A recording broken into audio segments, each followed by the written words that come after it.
ஆழி சூழ் உலகு அழித்திட்டாலும் அழியாது என் தமிழை வணங்குகிறேன். நண்பர்களே, இதுதான் டைல்ஸ் வைப்ரேட்டர் மிஷினு. முன்னெல்லாம் சுத்தியில் தட்டிக்கிட்டு இருப்போம். இப்போ அப்படி இல்லை. இதுக்கெல்லாம் மிஷின் வந்துருச்சு. இன்றைக்கி போட போகிற டைல்ஸோட சைஸ் பார்த்திங்கன்னா 8க்கு 4, அதாவது 4 அடி அகலம் 8 அடி நீளம் உள்ள டைல்ஸு. அதெல்லாம் சுத்தியில் தட்டணும் இல்லை ரப்பர் சுத்தியில் தட்டணும் அப்படின்னா சில நேரங்களில் உடஞ்சிருச்சு அப்படின்னா ஒரு டைல்ஸோட விலை 4500 ரூபா.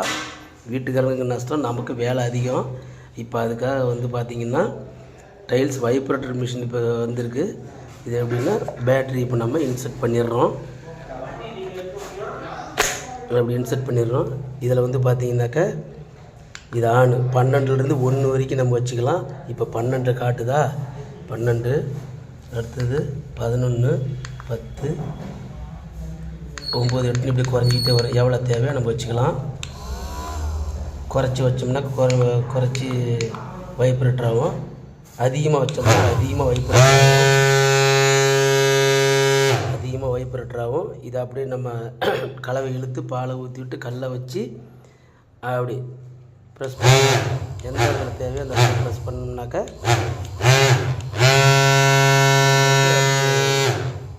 கல் நமக்கு செட் ஆகிடும், இறங்கிடும். நம்ம ரொம்ப சுற்றியெல்லாம் அடித்து தட்ட தேவையில்லை. இதை எப்படி நம்ம மிஷினை டைல்ஸு ஆப்ரேட் பண்ணுறோம் அப்படின்றத அடுத்த காணொலியில் நான் சொல்கிறேன்.